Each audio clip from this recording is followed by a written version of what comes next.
안녕하세요. 책데이트 시간입니다.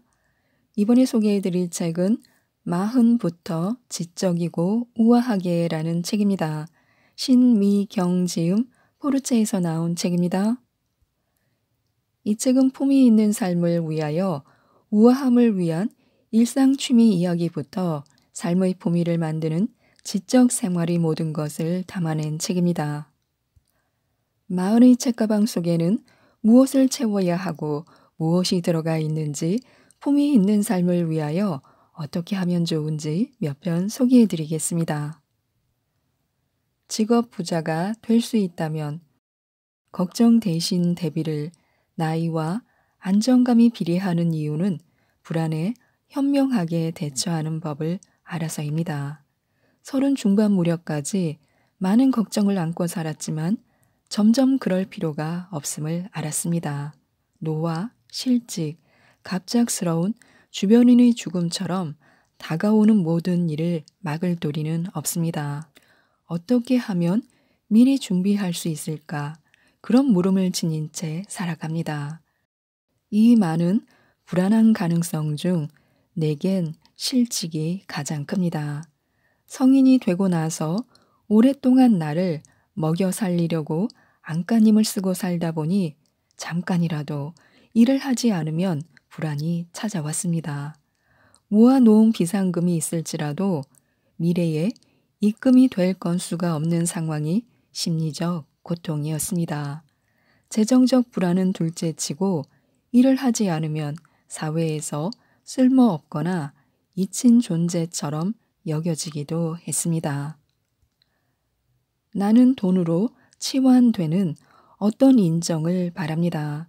무엇보다 백수 생활을 꿈꾸면서도 꿈꾸지 않는 까닭은 아무 일도 하지 않는 나를 심심해서 견딜 수 없기 때문입니다. 제너럴리스트로서 독서 습관에서도 그 기질을 어김없이 발휘합니다. 출근길 지하철에서는 경영, 마케팅 관련 책을 읽고 잠들기 전에는 예술이나 철학서, 주말에는 소설이나 재테크 관련 서적 또는 건강법을 알려주는 실용서를 읽습니다. 여러 주제를 왔다 갔다 하지만 대체로 책은 끝까지 읽고 있습니다. 내용이 전혀 와닿지 않아 사선 읽기를 할지라도 마지막 장까지 넘겨야 미련이 남지 않습니다. 한번 시작하면 끝까지 가져간다는 마음으로 예전에 가졌던 직업을 잘라내진 않습니다. 그 일이 싫어질 때도 분명히 있지만 기회가 주어진다면 언제든 다시 시작하는 마음으로 할 수 있습니다. 직업을 5가지 정도는 가지고 있는데 앞으로 5가지 정도는 더 만들어 보고 싶다는 야망을 품습니다. 실직 불안도 덜고 재미도 채우고 어릴 적 바랐던 장래 희망이 꾸준히 이어지지 않듯이 미래의 내가 지금의 직업을 계속 이어나갈지는 알 수 없습니다. 다만 내가 하는 모든 도전은 한마디로 변화를 두려워하지 않는 방법에 가깝습니다. 뜬금없는 움직임들이 앞날을 지루하지 않게 만드는지라 오늘도 내가 당장 할 수 있는 일을 하면서도 미지의 영역에 눈을 돌리고 있습니다. 한번 해본 일이 새로운 일이 되고 그 일에서 적은 돈이나마 벌 수 있다면 어떤 인정받은 기분이 들어 좋습니다. 각 직업마다 경력이 다르므로 얻는 보상도 다릅니다. 그래서 가끔은 이 일을 하는 시간에 저 일을 하는 쪽이 단순 계산으로도 훨씬 이득이잖아 라고 생각할 때가 있긴 합니다. 하지만 잠깐입니다. 앞날은 모르는 일이라 두루두루 해두는 쪽이 든든합니다. 무엇보다 나를 여러 관점에서 생각할 수 있는 사람으로 만듭니다. 딱 하나만 바라보고 사는 건 더 이상 맞지 않는 시대의 모델이 되어버렸습니다. 세상이 예측 불가할 정도로 지나치게 빠르게 변하는데 내가 가진 기술이 단 하나뿐이라면 도태될 수밖에 없습니다. 그런 불안감이 나를 지배하는 게 싫어 생동감 있게 살려 하지만 가끔은 필요할 때가 있습니다. 그때를 위해 회복의 시간을 불어 안배해 놓는 점도 내가 지금까지 살아오며 쌓은 지혜입니다. 나는 하나의 직업보다 10개의 직업을 갖고 사는 편을 꿈꿉니다. 인풋만 넣는 자기 개발은 재미없고 많이 배우고 연습했으면 아웃풋을 내놓고 세상의 반응을 궁금해하는 게 당연합니다. 앞으로 직업 리스트에 무엇을 더 담을 수 있을지 곰곰이 그려봅니다. 살아가는데 도움이 되는 작은 것들. 새벽 5시에 일어나 가장 먼저 책상에 앉습니다. 의자 옆에는 출근 가방이 준비되어 있고 나는 집에서 나가는 순간까지 이곳에 머뭅니다. 원고를 쓰다가 아침 요가와 식사를 하러 자리를 비우기도 하고 출근용 옷으로 갈아입고 다시 책상에 앉습니다. 이곳은 업무와 작은 학습으로 가득 찬 시간표가 행동으로 바뀌는 현장입니다. 계획 세우기를 좋아하는 까닭에 말과 생각만 앞설 때가 많았습니다.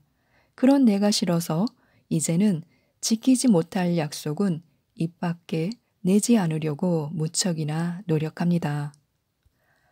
커다란 꿈과 야망의 주에 살기보다 실상 하찮아 보이는 실행 하나가 실속 있는 법입니다. 아침마다 작은 공부로 하루를 열고 틈틈이 배우는 당연함, 지금 살아있는 공부입니다. 어른의 시간표. 어른이 되면 싫어하는 과목은 인생에서 뺄 수 있을 줄 알았으나 그럴 수 없었습니다. 여전히 모든 공부는 구, 영, 수 중심입니다. 학교를 졸업하면 공부할 일이 없을 듯한 주요 과목이 여전히 나의 시간표에는 현실 버전으로 자리 잡습니다. 오늘 아침 1교시는 10분짜리 영어 수업입니다. 뒤돌아서면 잊어버릴지라도 간단하게 영어 회화 앱을 열어 오늘의 회화를 한 토막 공부하며 짧은 대화문을 무작정 외웁니다. 출근길에는 경제신문을 읽고 요점은 메모장에 정리합니다. 출근해 업무를 보다가 점심 먹고 잠깐 미국의 동향을 알려주는 뉴스레터를 읽습니다. 퇴근길마다 지하철에서는 업무와 관련된 책을 파고들어 새로운 접근법을 구상하며 두세 번 다시 읽고 노트 정리를 합니다. 집에 돌아오면 요리와 운동뿐 공부는 따로 하지 않습니다. 원래 저녁에도 욕심을 부려 배우는 일정을 넣어두었지만 피로가 더 쌓이는 기분이었습니다. 업무에 지친 저녁에는 운동과 심신이완의 시간을 보내야 다음날 효율이 배가 됩니다. 잠들기 전 한자, 5자 익히기 정도가 머리 쓰는 전부고 침대 머리맡에서 펼치는 책도 눈으로 읽다 흘려버려도 괜찮을 가벼운 주제의 것으로 고릅니다. 평일의 시간표는 대체로 이렇게 흘러갑니다. 주말에는 흥미로운 교양의 시간, 심화학습이 기다립니다. 미술, 음악과 같은 문화활동이 주가 되지만 요즘 최대 관심사인 과목 한 가지에 충분한 시간을 할애합니다. 다방면에 관심사가 많아 흥미가 사라지면 쉽게 중단하는 내 버릇을 고치려고 마무리 짓는 법을 터득하는 중입니다.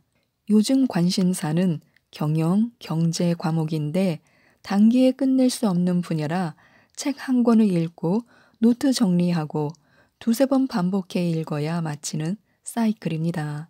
그 다음에는 관련된 또 다른 책을 읽고 정리하고 이해합니다. 3년 정도 해나가면 이 분야에서 상식은 갖추겠지. 업무에 활용할 정도는 해야지 하는 바람입니다. 시간표는 언제나 귀하게 생각하는 마음인 한번 해볼까로 채웁니다. 그러나 무엇이든 한 번만 해서는 결코 알 수 없기에 조금씩이라도 꾸준히 하는 것이 전부입니다. 시간표는 계속을 위한 지침입니다. 일정표가 있다는 자체가 삶을 단순하게 만들어주기도 합니다. 더 나아지고 싶다는 향상심, 매력을 느끼는 세계를 향한 동경심, 무엇보다 자신이 모자람을 느낄 때 생겨나는 불안감 잠재우기는 몰두하는 시간에 있습니다. 처음부터 잘하는 사람은 없습니다. 옛날 옛적 샐러던트라는 말이 유행했었습니다. 샐러리맨과 스튜던트의 합성어로 일하며 공부하는 라이프 스타일을 뜻합니다. 출근 전 영어 학원에 가고 회사에서 종일 일하고도 저녁에 운동을 하며 자격증 공부를 하고 주말에 책상에 앉아 있는 사람입니다. 요즘 말로 갓생과도 비슷해 보입니다. 나도 그런 사람이고 싶었습니다. 10여 년 전 새벽 학원도 등록해봤고 주말 학원도 다녀봤지만 결국 학원비만 기부하고 끝났습니다. 과하게 열심히 살고 싶어도 마음만큼 체력과 의지가 받쳐주지 않았으니 말입니다. 그런 시행착오를 거친 후에야 끈기를 기르고 습관도 만들면서 무엇보다 조급증이 사라진 채로 하고 싶은 공부를 합니다. 집요함 다음에 오는 것. 나는 그냥 합니다. 끈기가 없었던 게 나의 가장 큰 과거 문제라는 결론으로 죽이 되든 밥이 되든 일단 계속해 보는 중입니다. 그다지 절실한 게 없다 보니 더 가능합니다. 이게 아니면 안 돼가 아니라 이것도 해보고 저것도 해보다가 되든 말든 상관없으니까의 마음에 가까워서 아무 부담이 없습니다. 먼저 싫어했던 과목도 별 생각 없이 반복합니다. 관심이 없거나 해야 하는데 하기 싫었던 분야의 여러 가지 루틴을 만들어 끊임없이 하다 말다 반복하면서 내가 계속할 수 있는 방향을 찾은 게 시작이었습니다. 역시 난 안 돼. 그러다 아니 돼. 오기가 치솟으면 무리해서 하나의 일에 몰입하면서 말입니다. 어떤 꽃이 언제 어느 날 피어날지는 아무도 모릅니다. 나는 겉으로는 씩씩하고 야무지게 사는 것처럼 보이기도 했지만 새로 하는 일은 낯설면서 동시에 버겁고 그동안 잘해왔다고 여겼던 일에서마저 능력 부족을 느끼곤 했습니다. 잘하는 것 하나 없고 되는 일도 없다고 실패란 무수한 실행을 했다는 증거이기도 했지만 늘 깨지기만 하면서 웃을 수 있는 여유란 실상 없었습니다. 무식할 만큼 계속하다가 갑작스레 찾아오는 변화가 나를 즐겁게 만듭니다. 소질과 능력은 1g도 찾아볼 수 없는 분야일지라도 어느 날 몸을 구부려 스트레칭할 때 이마와 무릎이 닿고 일어서서 무릎을 쫙 편 상태로 허리를 구부려도 손바닥이 요가 매트 바닥에 닿는 일이 일어납니다. 뻣뻣한 몸도 자꾸 움직이며 자극을 주면 유연해지는데 머리라고 다를 건 없습니다. 첫 시작은 겁먹지 않을 정도로 예열하는 수준으로 늘 약하게 익숙해지면 중간 세기 정도로 레벨업 또 계속 그 수준을 달리다가 한번 매운맛을 강하게 보고 나면 그러니까 고강도로 해내고 나면 자극에 무뎌지다가 갑자기 벼락 맞은 것처럼 깨닫거나 할 수 있게 되는 경험을 합니다. 끈기를 배워 나가고자 했던 각오 뒤에 내게 생긴 약간의 변화가 즐겁습니다. 참 신기하게도 자칫 거만을 떨다 보면 갑자기 아니 다시 안 되잖아 할 때가 있습니다. 삶과 어쩜 이리도 닮았을까요? 꾸준히 행복하지도 불행하지도 않습니다. 일이 잘 풀리다가 베베 꼬이다가 다시 술술 풀리다가 좌절, 희망, 기쁨, 다시 고통, 이런 온갖 리듬이 마치 악보처럼 펼쳐지고 나는 그 리듬에 맞춰 삶을 살아갑니다. 변화가 계속되고 자극이 주어지고 해결해야 할 문제가 눈앞에 있고 자칫 삐끗하면 고통스러운 판단을 할지도 모르나 대부분 주제 넘은 욕심이 없고 건전한 분야에서만 오기를 불태우는 관계로 회복 가능한 수준의 좌절과 감당할 만큼의 순한 자극적인 삶을 이어나가고 있습니다. 지금까지 이 책에 대해서 말씀드렸는데요. 새로운 각오를 다지며 삶의 자극을 받을 수 있는 책입니다. 이 책 마음부터 지적이고 우아하기를 꼭 한번 읽어보시고 품위 있고 우아한 삶을 계획해 나가셨으면 좋겠습니다. 이상 책데이트였습니다. 감사합니다.